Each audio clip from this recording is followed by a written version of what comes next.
દક્ષિણ ગુજરાતની સૌથી મોટી સુરત નવી સિવિલ હોસ્પિટલના વાયરલ વિડીયો સંદર્ભે ઘટનાની તપાસ કરવા માટે તપાસ કમિટી નિમાઈ છે અને રિપોર્ટ આવ્યા બાદ યોગ્ય કાર્યવાહી કરવામાં આવશે તેમ નવી સિવિલ હોસ્પિટલના તબીબી અધિક્ષક ડોક્ટર ધારિત્રી પરમારે જણાવ્યું હતું। ગત તારીખ 18મી મેના રોજ નવી સિવિલ હોસ્પિટલના કેઝ્યુઅલ્ટી વોર્ડના વાયરલ વિડીયો અંગે સ્પષ્ટતા કરતા નવી સિવિલ હોસ્પિટલના તબીબી અધિક્ષક ડોક્ટર ધારિત્રી પરમારે જણાવ્યું હતું કે રાજ્ય સરકારના નાગરિકોને શરૂર આરોગ્ય સેવાઓ પૂરી પાડતા સતત પ્રયાસ તરત રહી છે। કેઝ્યુઅલ્ટી એટલે કે ઇમરજન્સી વોર્ડમાં જ્યારે દર્દી દાખલ થાય છે ત્યારે સીએમઓ એટલે કે ફરજ પરના ડોક્ટર ચેકઅપ કરે છે, દર્દીની બીમારીની હિસ્ટ્રી જાણે છે અને બીમારી મુજબ પરના ડોક્ટરને ચેકઅપ કરે છે, દર્દીની બીમારી હિસ્ટ્રી જાણે છે અને બીમારી મુજબ તેને તજજ્ઞ એટલે કે સ્પેશિયાલિસ્ટ તબીબી પાસે બાજુના રૂમમાં રિફર કરવામાં આવે છે।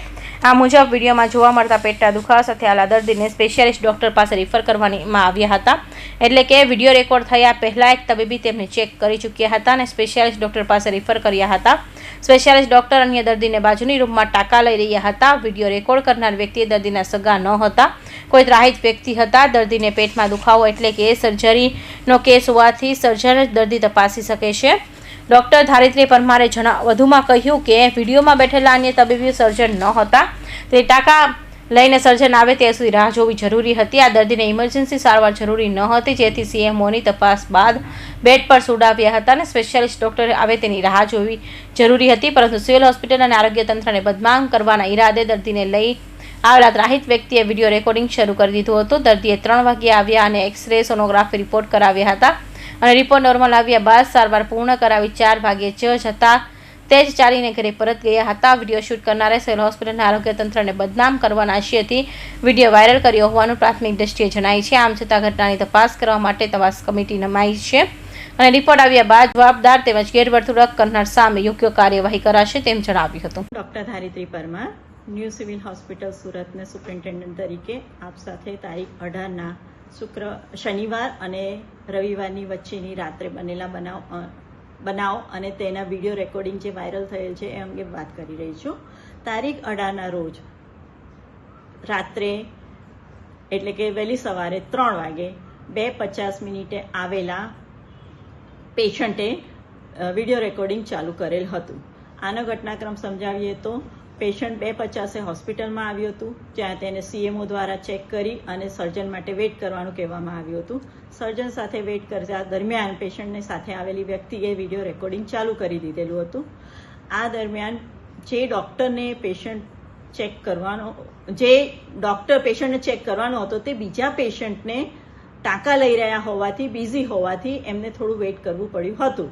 પેશન્ટ પાસે ડોક્ટરે પોતાના બીજા પેશન્ટની સારવાર પતાવીને આવી અને એમની પાસે થોડાક ઇન્વેસ્ટિગેશન્સ કરાવ્યા અને તેમને સારવાર આપી અને એમને રજા આપી।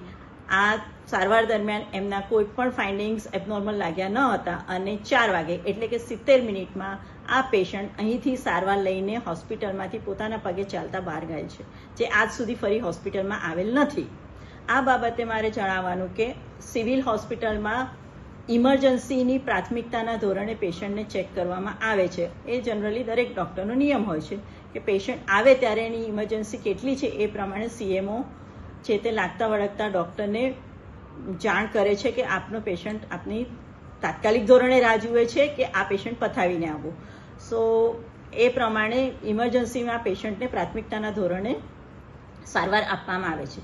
કુલ ઘટના મારી 70 મિનિટમાં પતી ગઈ, દેટ મીન્સ કે અહીં કોઈ ડિલે દેખાતો નથી અને એ દરમિયાન કરેલી આ વિડીયો રેકોર્ડિંગ જે સમગ્ર ઘટના દરમિયાન ન્યૂ સિવિલ હોસ્પિટલ અને રાજ્ય સરકારને ઈરાદાપૂર્વક બદનામ કરતી હોય તેવું લાગે છે।